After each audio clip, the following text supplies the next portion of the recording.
Está ya con nosotros Jorge Lasarte, fundador del Movimiento Integridad. Señor Lasarte, buenas noches, bienvenido. Buenas noches, gracias por la invitación. Muchísimas gracias por estar con nosotros, señor Lasarte.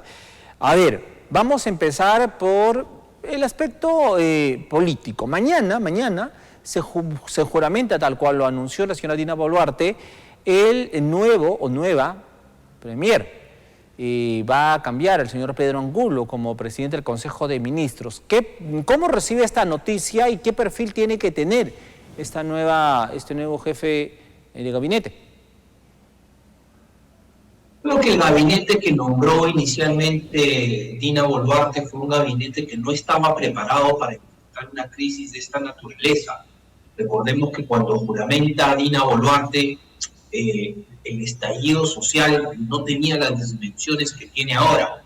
Y creo que la convulsión social sobrepasó a muchos de sus ministros, incluso generó la renuncia del ministro de Educación y el ministro de Cultura. Claramente no estaban preparados para enfrentar una crisis de esta naturaleza que requiere el temple y la firmeza para actuar conforme a ley y poder hacer prevalecer el imperio de la ley por sobre actos violentos. Entonces, me parece legítimo darle un nuevo aire a este gabinete con personas preparadas para enfrentar sobre todo una crisis tan dramática en el corto plazo como la que estamos viviendo hoy. Creo que el perfil de las personas llamadas a resolver los problemas del Perú tiene que estar enfocado primero que nada en el corto plazo, la gravedad de la situación, claro, y quizás luego pensar ya en medidas más de mediano y largo plazo. Claro. Veremos en todo caso, hasta el momento no trasciende nada, así que estamos también nosotros en un compás de espera. También va a renovar, obviamente, los ministerios de Educación y Cultura, quienes renunciaron ante toda esta oleada de protestas. Señor Lasarte, en todo caso, ¿cree que estas medidas, como la declaratoria de emergencia, el toque de queda, están dando resultados o tiene que complementarse con algunas otras estrategias? Yo creo que lo que está dando resultados es el sacrificio y el temple que tienen nuestras Fuerzas Armadas y nuestra Policía Nacional, y a los que tenemos que seguir apoyando y darle todo nuestro respaldo. Nosotros desde Integridad hemos enviado comunicaciones al Comando Conjunto de las Fuerzas Armadas y a la Policía Nacional para hacerles saber que cuentan con todo el apoyo legal de Integridad para que los miembros que sean denunciados por supuestos usos excesivos de la fuerza en represión de actos vandálicos y violentos van a tener el respaldo legal de Integridad para poder hacer frente a esas denuncias y defenderse adecuadamente. Creo que ese tipo de medidas de la población se necesitan. Creo que ayuda de la población a las fuerzas policiales y a los militares es necesaria. Llevarles incluso, aunque sea un vaso de agua, un paquete de galletas, prestarles un baño, son cosas que ayudan a transmitir solidaridad y apoyo. El estado de emergencia también es una medida que ayuda al desarrollo y desempeño de las Fuerzas Armadas, porque pueden suspender determinados derechos de la población que en un estado normal no podrían. En un estado de emergencia, un oficial de la policía o un oficial del ejército puede prohibir a la gente que se acuda. Walter, atención, por favor. Porque es una situación excepcional. Entonces, sin duda, un estado de emergencia ayuda a aliviar esta crisis junto con todo este paquete de medidas que son complementarias y contribuyen también a la solución del problema. Correcto. Vamos ahora al terreno del Congreso de la República. Un adelanto de elecciones que esté entrampado, seguirá entrampado, ¿no? Por los plazos, uno dicen en 4 meses y el otro dicen en abril 2024, y también por intereses. Unos no quieren irse, otros quieren incorporar la Asamblea Constituyente, en fin. Y no va a pasar, o sea, no se tienen los 87 votos y parece que no habrá consenso. Y esto va a continuar allí, así como el tema de la vacancia que nos doraron la película cuántos meses, ¿no? Entonces, esto va a generar tal vez que renazca la convulsión social una vez más. ¿Qué hacer, señor Lasarte? Lo que está ocurriendo en el Congreso es un acto de extorsión y la ciudadanía, y sobre todo la gente que se manifiesta por el adelanto de elecciones, tiene que saber por qué no se aprueba el adelanto de elecciones. La extorsión consiste en que la izquierda radical, Perú Libre sobre todo, y sus partidos aliados, están condicionando el adelanto de elecciones que el 90% de la población quiere a la aprobación de una asamblea constituyente que el 90% de la población no quiere. Es decir, una nueva constitución no tiene un apoyo mayoritario como sí lo tiene el adelanto de elecciones. Y sin embargo, el Partido de Perú Libre está aprovechándose de esta situación para no votar por el adelanto de elecciones si es que no va junto a una asamblea constituyente. Eso se llama extorsión y la ciudadanía tiene que saberlo. Pero extorsión, parece que una extorsión de ambos lados, ¿no? O sea, unos quieren abrir el 2024, de ahí se cierran, no quieren moverse, los otros quieren incorporar una asamblea constituyente. ¿Cómo llegar a un punto medio, señor? El tema son los votos. Yo creo que el tema del plazo es un tema que se puede resolver. Efectivamente, la oposición, como bien señalas, ha estado dividida en el proyecto anterior, sobre todo por el tema del plazo. Yo creo que todos en la oposición, en el Congreso en general, están convencidos que el adelanto de elecciones se tiene que dar. Algunos consideran que se debería hacer en diciembre y otros en abril. Yo particularmente creo que es una fecha más adecuada para preparar un proceso electoral de calidad. ¿Cuándo? Disculpe, ¿cuándo? Abril del 2024, correcto, ¿cierto? Ajá. Porque tú necesitas que los partidos también se preparen, necesitas que armen planes de gobierno, atendiendo a la coyuntura actual, necesitas que busquen candidatos para integrar sus listas al Congreso y a sus planchas presidenciales. No se hace de la noche a la mañana, toma tiempo.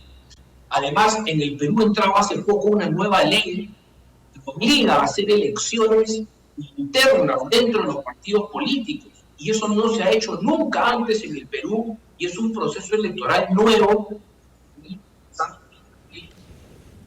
Luego viene la primera vuelta, elección de congresistas, y la segunda vuelta. Entonces, hacer todo esto en menos de un año, 4 meses, es irreal y le quita calidad y transparencia a un proceso que tiene que ser impecable y cristalino. Claro. Entonces, creo que abril del 2024 es un tiempo en el que los congresistas se van a poner de acuerdo. Con lo que está más difícil la situación es con la exigencia de la izquierda radical como Perú Libre, que pretenden someter la aprobación del adelanto de elecciones a la aprobación de una asamblea constituyente que ya el Congreso ha rechazado en el Congreso. Correcto. Si me permites, me tengo que ir a una pausa comercial, por favor. Yo necesito conversar otros temas contigo. Por ejemplo, el tema del asilo político que México quiere darle a la familia de Pedro Castillo. El expresidente Castillo hoy en el penal de Barbadillo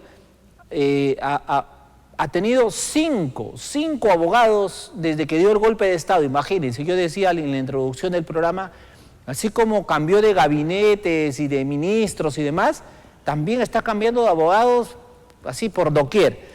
Entonces yo quisiera, por favor, que te quedes con nosotros unos minutos, por favor, Jorge, y conversamos contigo tras la pausa. Volvemos. Jorge Lasarte, fundador del Movimiento Integridad, conversa con nosotros en torno pues a las posibles salidas también que existen en torno a la crisis. Mañana se va a juramentar un nuevo titular o una nueva titular de la presidencia del Consejo de Ministros. Mañana también se verá el adelanto de elecciones con un tema de reconsideración. De no conseguirse los votos, se debatirá otro de las propuestas o los proyectos que existe también en torno a esta situación. Lo ideal es que se lleguemos al 2024 con elecciones para poder hacer las reformas, aunque existen otras propuestas. Pero el señor Lasarte dice que lo ideal sería abril 2024. Pero también hay otro escenario que viene de fuera, la avalancha externa que dicen, ¿no? México, Venezuela, en fin, Bolivia, Colombia, ¿no? En el sentido de que ven al gobierno de Dina Boluarte como un gobierno golpista. Es más, México ahora está reiterando su ofrecimiento para que la familia del expresidente Pedro Castillo pueda acceder a este asilo político que le da ese país. Jorge, ¿qué opinión tienes al respecto? Lo primero es que lamentablemente pues los gobiernos de Colombia, de México, de Argentina, que han desconocido el gobierno de Dina Boluarte y siguen reconociendo a Pedro Castillo como presidente, son pues gobiernos que no representan el sentir de su pueblo. Claramente son gobiernos también de izquierda que se solidarizan de alguna manera con la ideología de izquierda que hay en el Perú y evitan reconocer o ver los crímenes por los que se le culpa a Pedro Castillo y que todos hemos visto. El asilo político, que de ninguna manera alcanza a Pedro Castillo porque está en prisión, puede hacerse extensivo a su familia, sin duda, porque no depende del Perú, depende de México.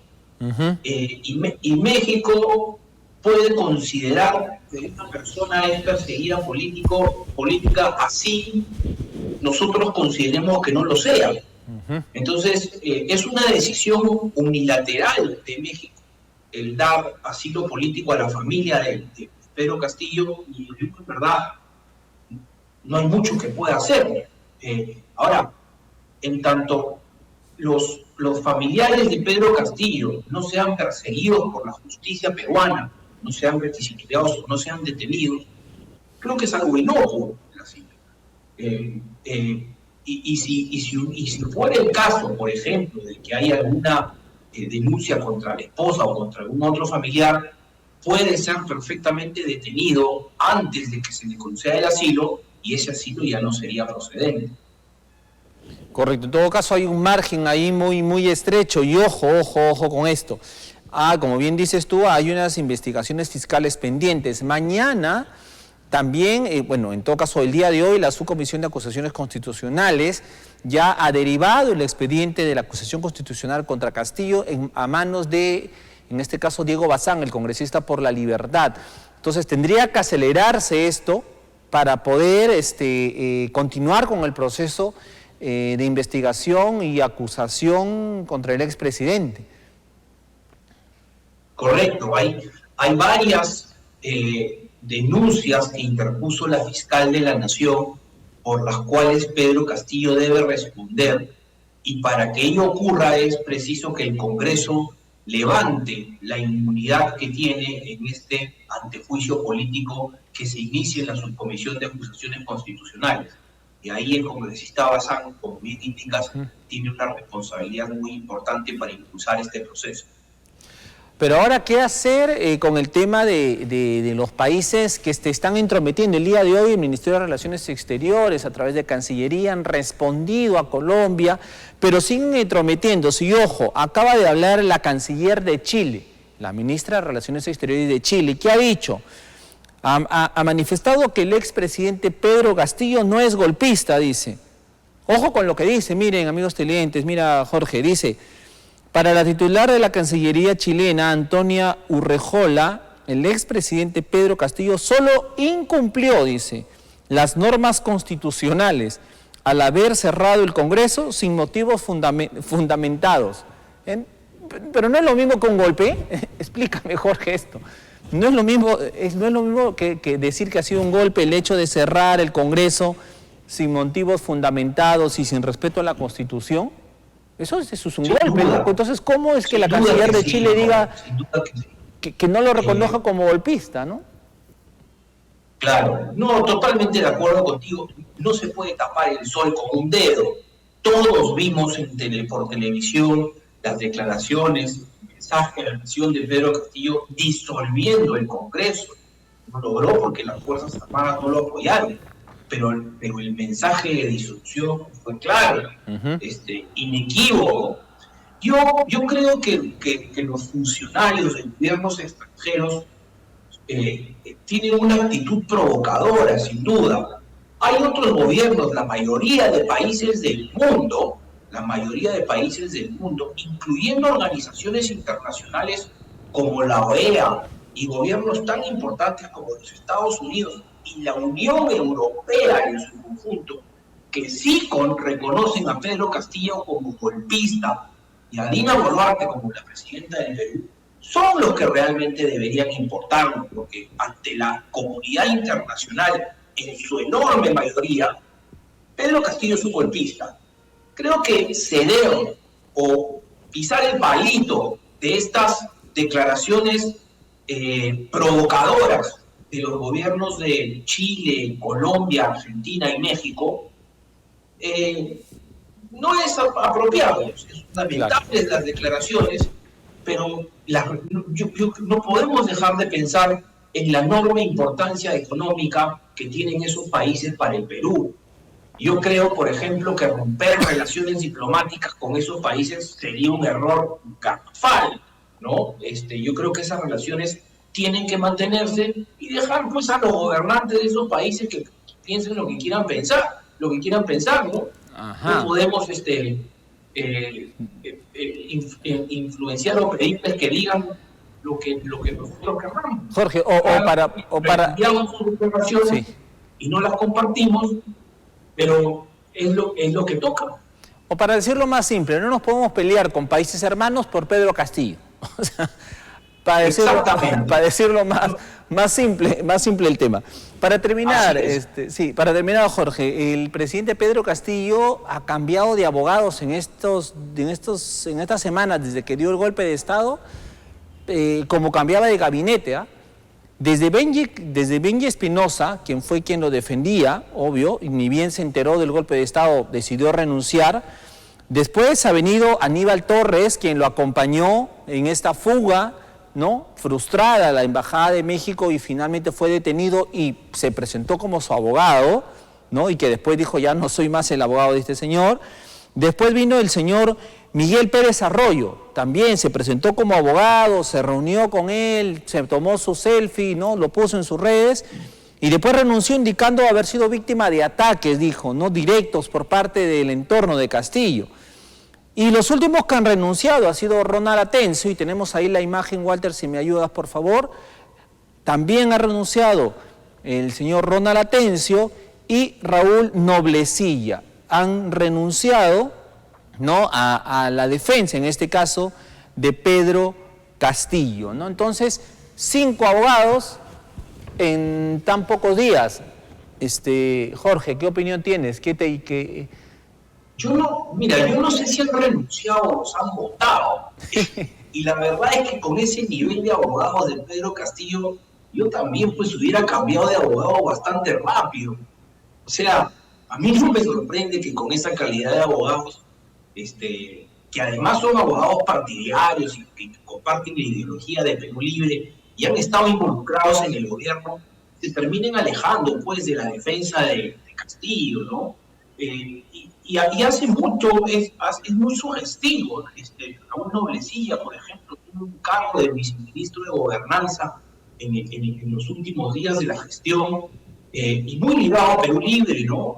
Entonces, Castillo decide acogerse a un tipo de convenio de colaboración con la Fiscalía que implique delatar a personas de Perú Libre, de los cuales esos abogados también tienen patrocinados en Perú Libre, son abogados de personas a las que Castillo quiere denunciar, o no les va a quedar otra que alejarse del caso, ¿no? Y Castillo se va quedando solo. Claramente, ahí puede venir el tema.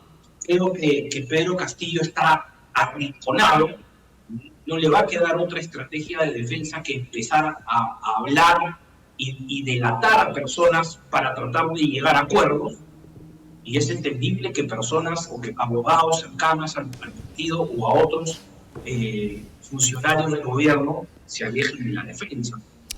Bueno, pues va quedando solo, así como cuando dio su golpe de Estado y cada uno comenzó a renunciar y lo dejaron solo, parece que ahora también lo están dejando solo, también. Es más, ayer escuchábamos en los programas dominicales que el señor Aníbal Torres dice que ni siquiera lo ayudó a escribir una línea de su mensaje que dio ese día que quiso disolver el Congreso, ¿no? Cuando estaba ahí, todos los testigos dicen que estaba ahí desde el principio, pero él en su declaración dijo, no, yo no, yo llegué, lo miré, me senté, no supe nada, él lo hizo solo, ¿no? Así que, bueno, parece, como bien lo dice Jorge, que se está quedando más solo que nunca Pedro Castillo. Jorge Lasarte, te agradezco muchísimo por estar esta noche. Con esos abogados, Castillo no necesita enemigos.